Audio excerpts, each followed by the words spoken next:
Okay, boom. In this video, we're talking about the VSL framework that we use to book 100 plus sales calls in 30 days for an agency.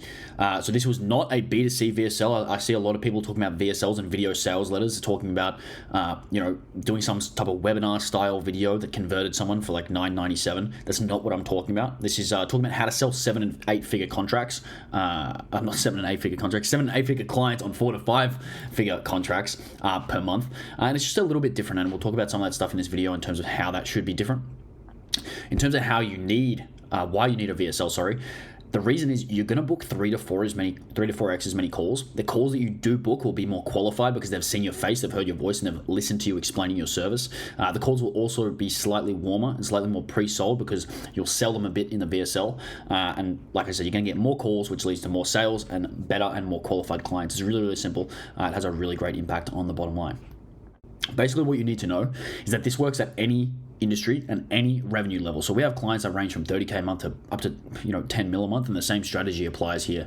And we also have clients that sell basically any agency offer, software, coaching, energy, insurance, the lot. If you execute it correctly, it is almost impossible that having a VSL in place would actually reduce. It's not going to hurt you. Very, very rare that it would hurt you unless you look like a complete idiot while you're on camera. That's, don't discount that. You might look like a complete idiot if you do it wrong, but if you do it right, it's very, very difficult for it to hurt you. There are really not many things that are going to have such a dramatic impact on your results, but this is one of them. Almost anyone can get behind the camera and explain what they do and how they help their customers.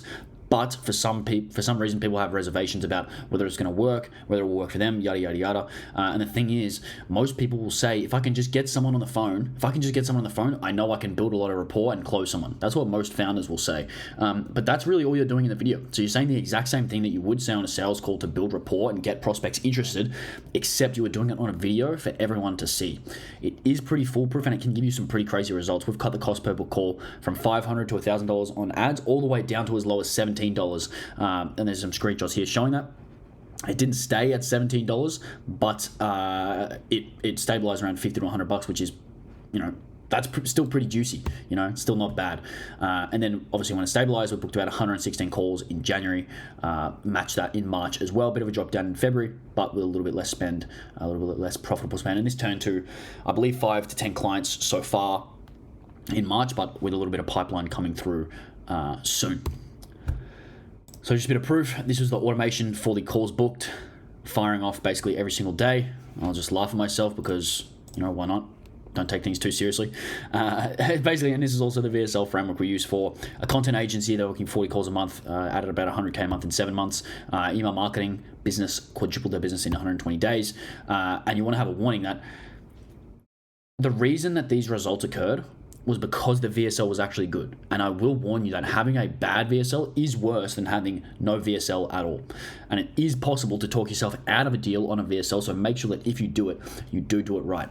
It's very, very specific. This style of VSL needs to be executed correctly. You don't want to mess it up. It will screw you over. There are 2 prerequisites, or 3 prerequisites, I actually lied.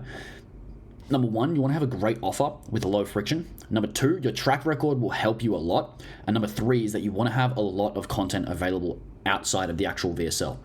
And then what you need to know is that the VSL is basically a sales pitch. So the same rules of a sales pitch apply to the VSL. So don't yap on for 45 minutes. Make sure to be punchy, high status, and an expert. Authority matters more than anything. Social proof, tonality, appearance, all these things contribute. You want to appeal to specific problems, focus on one avatar, and focus on how you can help them rather than just, talking about yourself the whole time. A key thing to note is that you don't need to fully sell them on your service. A common thing I see these days with B2B is that they'll make a really long VSL. They think it's a great idea to make it like an hour-long VSL. And this can work, and I have done it. But the trade-off here is that the calls you book will have a much higher close rate when you have that long of a VSL, but it can be tough to get a high number of people to sit through that VSL when it is that long, when you are selling something basic like email marketing, landing pages, or Facebook ads.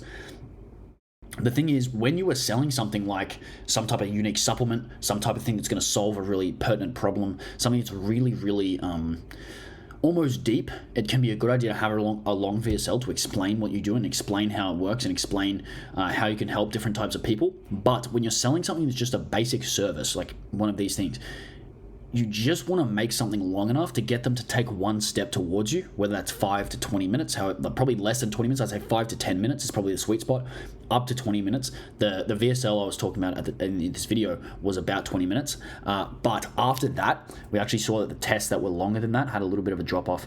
And what we wanted to do was send them to our longer form stuff. So the graphic that I've got here basically shows you how you're meant to get attention, interest, intent, then go to close them or progress them, then you close them, rather than just going, hey, I'm going to get your attention, I'm going to try and close you straight away. What this leads to is a low throughput, meaning you might get a smaller number of people's attention, is a smaller number of people to start, less people are going to be totally interested, and it's basically going to mean that at the end of the day, less people are going to close. But if you can focus on each step by step, you can really maximize the conversion mechanisms and say, how do I get their attention? Okay, I got 100 people's attention. How do I keep their interest? Okay, I kept 70 people's attention. I got 30 people's intent.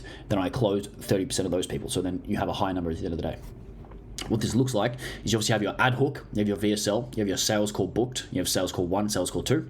You're just looking to maximize these. It's the exact same way that you would DM a girl, you'd have a conversation, you'd have a first date, you'd have 300 more first dates, or 300 more dates, sorry, not first dates. Then you would get married. You wouldn't just DM them and say, hey, let's get married. You'd kind of go through the process a little bit more, butter them up a little bit more before you pop the question. And I have seen people say things like long form's better. And if they have the problem, they'll watch or read my entire 40-minute presentation. And that is true. But like I said, it's rare that one of these things like email marketing or whatever it may be is appealing to a really, really, really painful problem. You'll get people using an analogy of, hey, if you were going to read a cancer brochure and you had cancer, 100% you're reading that whole thing through XYZ. You're reading the whole thing A to Z. But that's just not the case here. A lot of times when selling B2B, it's not the same as a classic direct response VSL or webinar.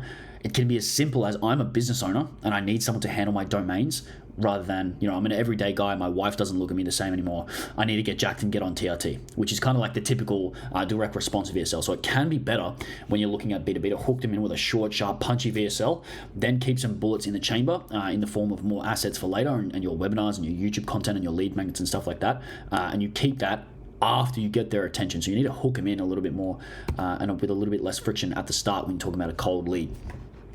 Because when you think about how people buy, it's kind of like a power bar getting charged up. So for the most part, people need about 7 hours of exposure to you in order to open their wallets, and obviously the more, the better. And then this is kind of why some people make their VSLs 3 hours long and they try and fill up the bar more. But really what you need to do is get them to just take one step towards you and start getting these small commitments and start getting into your next conversion mechanism. You want to optimize for the next thing rather than the final thing, so you can fill up the bar later. So when dealing with cold traffic, it's kind of rare that they're going to give you that 45 minutes of time, especially B2B. When you're dealing with B2C, you can use a lot more status and a lot more authority and appeal to much more painful problems compared to B2B. You're not going to get like a 7-8 figure business owner on some ridiculous sort of scammy style. You need to use something really punchy, get them to take the next step, get them to come towards you, get them to look at your other assets. And they're not going to just look at your other assets just because they exist. You have to sell them on why you want to get them to look at the other assets. It's really important that these things are explained. So some rules before we get into it. When making a VSL, there are a few rules. Always follow these. Really simple. Use Gamma instead of Google Docs. I used to use Google Docs a lot, but Gamma just has much better formatting and embedding. Don't take too long. Like I said, 3 to 10 minutes is fine. Don't use any jargon or any silly names for a crazy system. Just be no BS, straight to the point, B2B. You still want to explain it like you're talking to a normie or an NPC or a 6-year-old. The reason for that is it's rare that, like obviously everyone says B2B, I have a B2B audience. They're smart. They're smarter than everyone else. I don't need to be that simple. That's actually not true, because when the B2B audience is listening to you, it's not likely that they're very focused. It's not as if they're listening to you with a pen in hand thinking, I'm really, really going to listen to Johnny talking about his email marketing agency or a landing page agency or whatever it may be. The business owner has probably just got it on in the background. They're probably just checking it out. They're probably thinking, how quick can I get off this? Is this guy legit? Do I need to pay attention to him? Yes or no? So when they're doing that, it's not as if they're really thinking clearly. So if you trigger them to think, or you trigger them to pause or go back and think, what does that mean? Or what did he mean by that? It's not going to work. You just have to make it so simple that their lowest form of brain could understand it, even if it is someone high IQ. Really, really important that that's the case. Then step 5, you want to make sure you're selling the next step in the funnel. So if the next step is a sales call, sell the sales call. You don't need them to completely buy in. That is what your sales call is for. Hopefully, they're fairly sold at the point of the sales call, and then you can just deliver a quick pitch and send them to the next step. But like I said, what I see a lot of people do is they're trying to close a deal on video, which can happen if you're really good and you have a lot of experience and you've got a lot of lead flow and you don't want to take as many calls. And sometimes it's appropriate, but with B2B, I think it's much more simple and straightforward to just start out with something short, sharp, punchy. Like I said, just write it down: short, sharp, punchy VSLs. So in terms of the first 3 seconds, what you want to do is a hook. This is not revolutionary. This is just what you need to do. So in the hook and also the entire VSL, basically the way that I look at it is you want to focus on building as much rapport as possible, as fast as possible, and then also build enough curiosity for the prospect to take one step towards us and then continually walk towards us. So when it comes to the hook and building rapport really quickly, the things that I like the most is what is most painful and what do they desire most. There's kind of a bonus third point with who they are. So for example, if you're a 7 or 8 figure e-commerce brand, that can be good, and it's not always what's most painful and it's not always what they desire most, but it's kind of the same. It's different routes to the same destination. So like I said, for an example, when you're looking at e-com brand owners, you should know when they have dips in sales. You should know when they're crushing. You should know when iOS ruins them. You should know when they're tracking changes and it flips their business on their head. You should know how much they hate junior media buyers. You should know how much they hate agencies. And you should know all of these angles. These are angles that I've actually used before. And there are hundreds, if not millions, available. Probably not millions, but there's a lot. You need to take these down and know your market really, really well. And a simple framework for this is, hey, if you're experiencing XYZ problem, if you are insert avatar, if you want to desire, and all you're really doing here is just calling out a problem that you can solve for someone or some type of state that your current avatar is in, or the current state that you're advertising.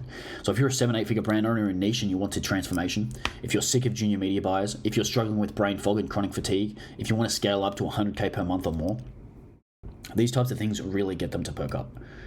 A good example of this is Hyros and Alex Becker. So hey, I don't know how you got here or whether it was from an ad on my YouTube channel, but I'm about to deliver on exactly what you came here for. I'm going to show you how I scaled from 100K a month to over 1 million per month using lossless attribution maps and AI print training. That's a pretty juicy headline. So what you want to do is write down a list of 5 hooks using that framework, and then from those you can see which ones are best by either testing them, which is what I do. I've tested a lot of different angles. So you can ask your network or client base which one resonates the most.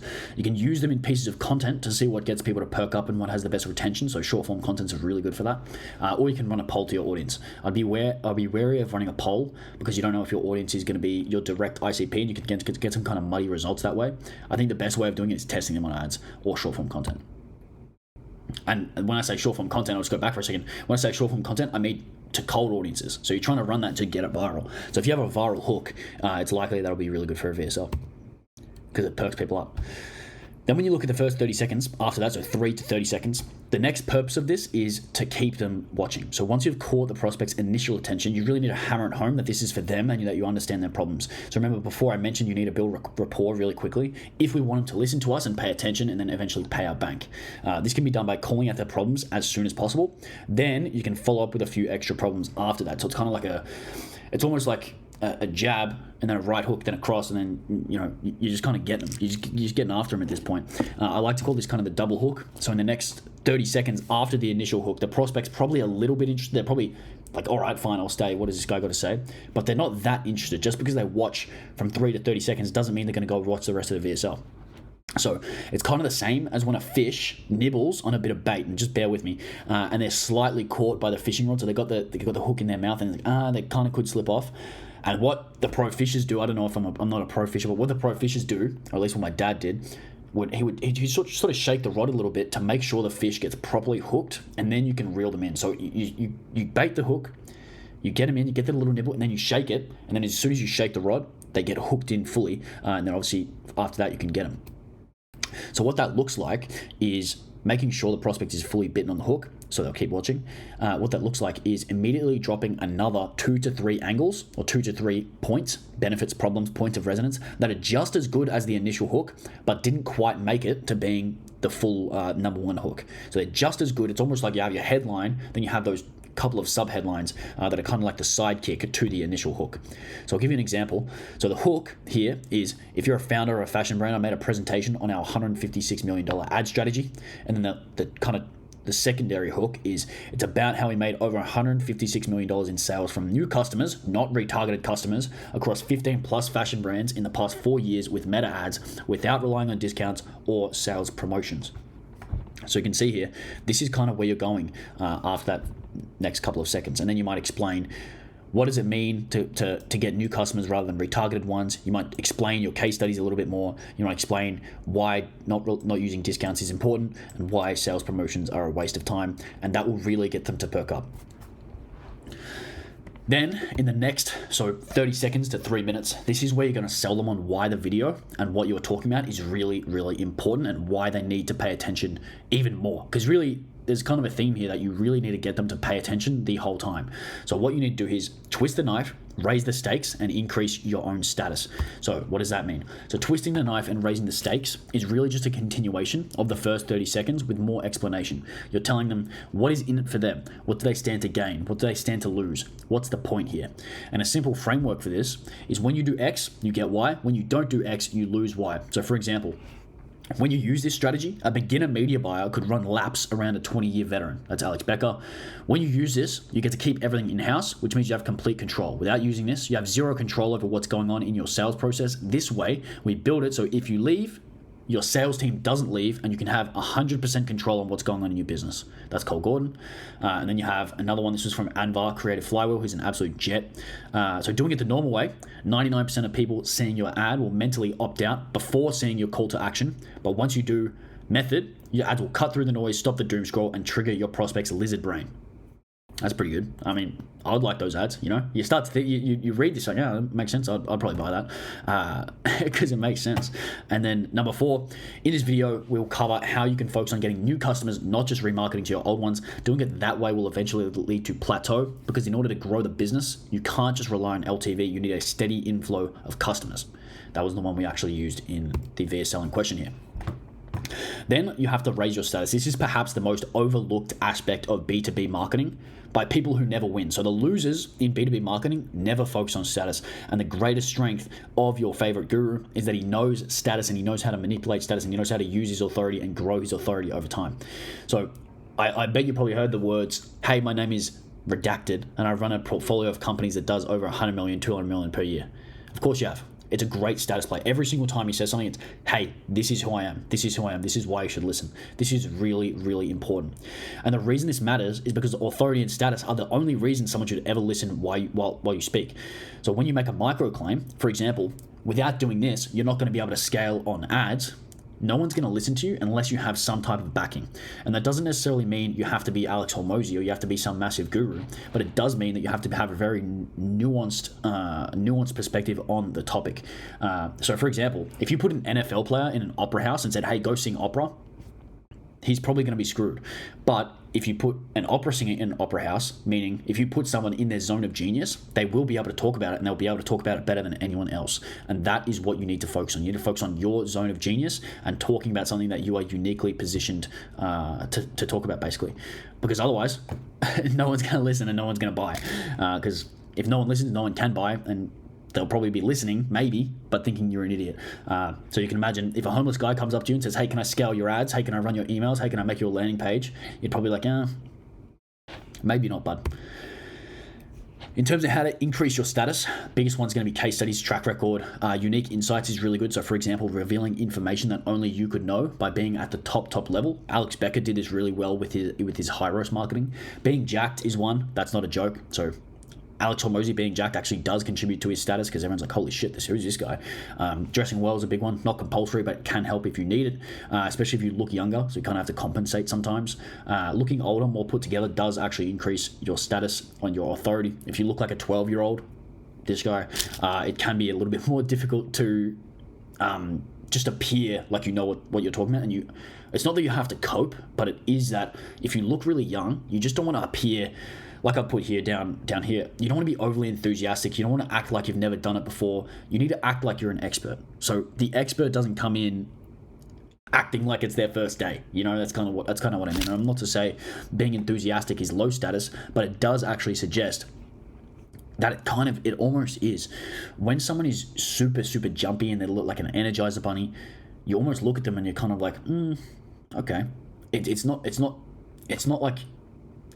definitely not the same as when someone kind of has that aura about them, if you know what I mean. So keep that in mind.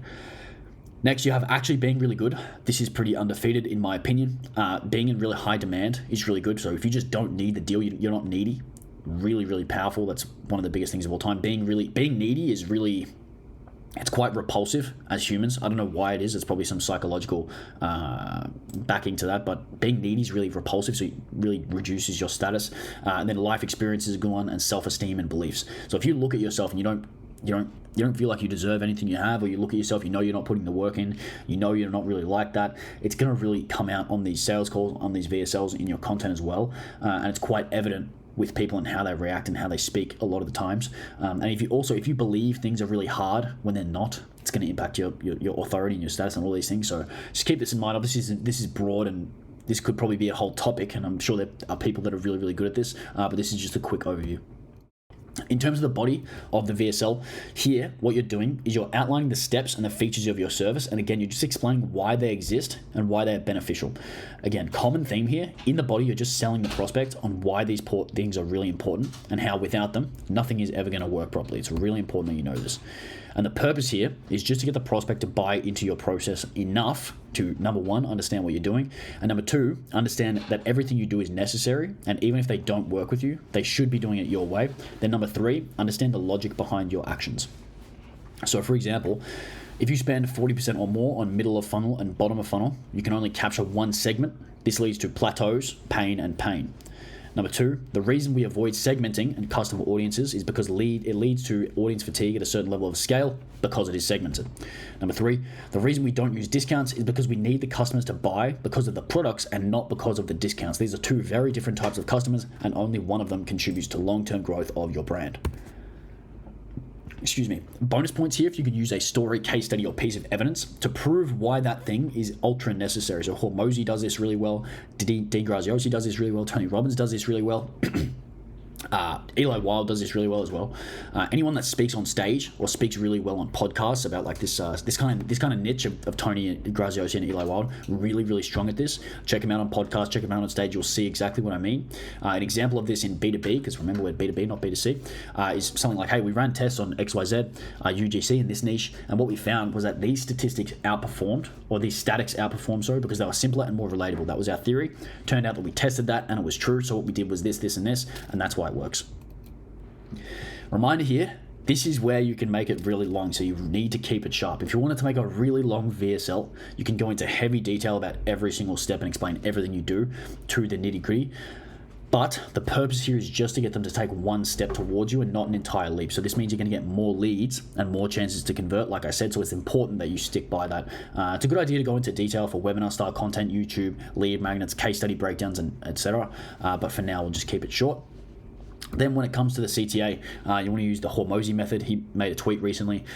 Just what to do, click the link, where to do it below the video, when to do it at the end of the video, why to do it, take the next step in the funnel. So get the lead magnet, book a call, get the bonus, buy the product, and get the bonuses, whatever's applicable.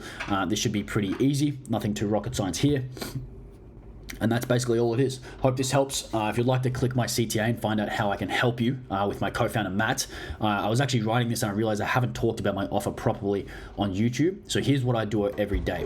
So I run 1000xleads.com with my co-founder Matthew Larson. You might have seen his YouTube channel, and here's what you get when you join. So you get a day 1 to 120 Trello. So every single task in the 1000x Leads marketing funnel is laid out day by day inside of Trello. And the reason we have this in Trello is because without it, it'd be very, very difficult and confusing to implement a funnel like the one we use, especially when you've never done it before. We broke it down into daily tasks that basically anyone could do in just an hour or so per day, maybe a bit more than that. And there's really no guesswork, so there's never any lack of clarity. And because of that, it's very feasible that you can complete a marketing funnel like the one we have in just about 4 months, even while running a business and even while managing your team. And we're basically the only program that does this. If you follow the steps and the tasks every day, you basically have the funnel complete after 120 days. We see that a lot of programs right now have you in Kajabi for like 50 hours of pre-recorded content, and you don't really know where to start or what is relevant or basically what you need to do. So we made it really, really actionable. The way it's set out is day by day. You have XYZ tasks, and then you just do the tasks, and we have all the guides there for you. Like, for example, VSL frameworks, cold email stuff, ad stuff, lead magnet stuff. Basically, every single piece of information you need is there, and then also coupled with the step-by-step.